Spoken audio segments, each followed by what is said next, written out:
अस्पताल में नमन की बेहतरी का आशा लेकर भैया भाभी आए। आंसुओं के साथ उन्होंने अपनी चिंता बांटी। गौरी भी साथ थी, आंसू पोंछती हुई। रिश्तों में दूरी के बाद फिर से एक जगह एकत्र हुआ। मिताली की देखरेख में नमन ने राहत महसूस की। दिनों में नमन की सेहत में सुधार हुआ, जैसे घर लौटने से माहौल बदल गया। दुहक अब खुशी में परिवर्तित हो रहा था। आज अस्पताल में भर्ती नमन से मिलने जब भैया भाभी आए तो अश्रुधारा ने तीनों की आंखों में चुपके से रास्ता बना लिया।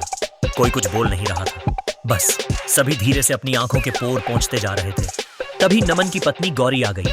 सामने जेठ जेठानी को अचानक खड़ा देख वह हैरान रह गई। झुककर नमस्ते किया और बैठने का इशारा किया। फिर खुद को संभालते हुए पूछा, आप कब आए?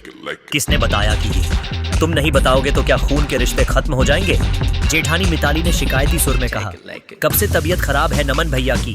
क्या बताऊं भाभी, ये तो कुछ महीनों से। इन्हें जो भी परहेज बताओ ये किसी की सुनते ही नहीं। कहते हुए गौरी की आंखें भीग गईं। इतने महीनों का दर्द उमड़ने लगा। देवरानी जेठानी कुछ देर साथ बैठकर रोली। फिर गौरी के आंसू पोंछते हुए मिताली बोली, अब हम आ गए हैं ना, कोई बदपरहेजी नहीं करने देंगे भैया को। तुम बिल्कुल चिंता मत करो, अभी कोई उम्र है अस्पताल में भर्ती होने की। मिताली और रोहन की जिद पर नमन को अस्पताल से छुट्टी मिलने पर उन्हीं के घर ले जाया गया। बीमारी के कारण नमन ने दफ्तर से लंबी छुट्टी ले रखी थी। हिचकिचाहट भरे कदमों में नमन गौरी ने भैया भाभी के घर में प्रवेश किया। जब से वे दोनों इस घर से अलग हुए थे, तब से आज पहली बार आए थे। मिताली ने उनके लिए कमरा तैयार कर रखा था। उसमें जरूरत की सभी वस्तुओं का इंतजाम पहले से ही था। आराम से बैठो, कहते हुए मिताली उन्हें कमरे में छोड़कर रसोई में चली गई। रात का खाना सबने एक साथ खाया। सभी चुप थे। रिश्तों में लंबा गैप आ जाए तो कोई विषय ही नहीं मिलता बात करने को। खाने के बाद डॉक्टर के अनुसार नमन को दवाइयां देने के बाद गौरी कुछ पल बालकनी में खड़ी हो गई। यह वही कमरा था जहां वह ब्याह कराई थी। इसी कमरे के पर्दे की रॉड पर उसने अपने कलीरे टांगी थीं।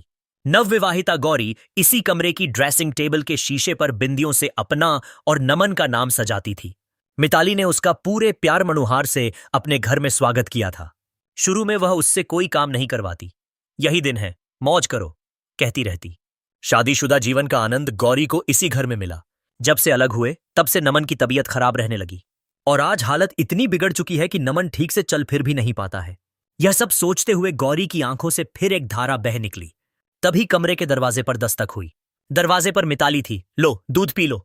तुम्हें सोने से पहले दूध पीने की आदत है ना? ये आपको याद है भाभी? मुझे सब याद है। गौरी। मिताली की आंखों में एक शिकायत उभरी जिसे उसने जल्दी से काबू कर लिया। आखिर गौरी कई वर्षों बाद इस घर में लौटी थी और उसकी मेहमान थी। वह कतई उसे शर्मिंदा नहीं करना चाहती थी। अगले दिन से रोहन दफ्तर जाने लगे और मिताली घर संभालने लगी। गौरी अक्सर नमन की देखरेख में लगी रहती। कुछ ही दिनों में नमन की हालत में आश्चर्यजनक सुधार होने लगा। शुरू से ही नमन इसी घर में रहा था। शादी के बाद दुखद कारणों से उसे अलग होना पड़ा था और इसका सीधा असर उसकी सेहत पर पड़ने लगा था। अब फिर इसी घर में लौटकर वह खुश रहने लगा था। जब हम प्रसन्न चित्त रहते हैं तो बीमारी भी हमसे दूर ही रहती है। प्रणाम करती हूं बुआ जी, कैसी हैं आप?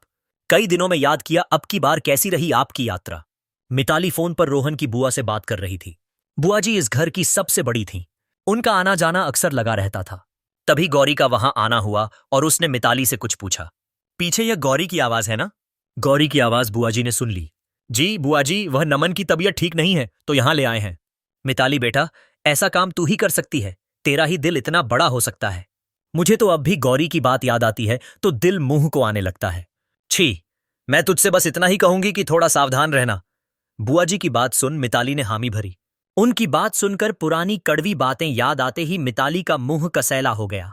वह अपने कक्ष में चली गई और दरवाजा भिड़ाकर आंखें मूंदे आराम कुर्सी पर झूलने लगी। गौरी को भी पता था कि बुआ जी का फोन आया है। उसने मिताली के चेहरे की उड़ती रंगत को भांप लिया था। वह पीछे पीछे मिताली के कमरे तक गई। अंदर आ जाऊं भाभी?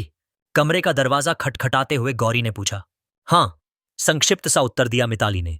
उसका मन अब भी पुराने गलियारों के अंधेरे कोनों से टकरा रहा था। जब कोई हमारा मन दुखाता है तो वह पीड़ा समय बीतने के साथ भी नहीं जाती। जब भी मन बीते दिन याद करता है तो वही पीड़ा उतनी ही तीव्रता से सिर उठाती है। भाभी, आज हम यहां हैं तो क्यों न अपने दिलों से बीते दिनों का मलाल साफ कर लें? हिम्मत कर गौरी ने कह डाला। वह इस मौके को गंवाना नहीं चाहती थी। जो बीत गई सो बात गई, छोड़ो उन बातों को। गौरी, पर शायद मिताली गिले शिकवे दूर करने के पक्ष में नहीं थी। अपनी धारणा पर वह अडिग थी। भाभी प्लीज, बहुत हिम्मत कर आज मैंने यह बात छेड़ी है। मुझे नहीं पता अब तक मेरी क्या बात किस रूप में पहुंचाई गई, पर जो मैंने आपके बारे में सुना वह तो सुन लीजिए। आखिर हम एक ही परिवार की डोर से बंधे हैं। यदि हम एक दूसरे के हैं तो इस संसार में कोई और हमारा कुछ नहीं बिगाड़ सकता, किंतु यदि हमारे रिश्ते में दरार रही तो इससे केवल दूसरों को फायदा होगा। भाभी, मेरी डोली इसी घर में उतरी थी, सारे रिश्तेदार यहीं थे। शाद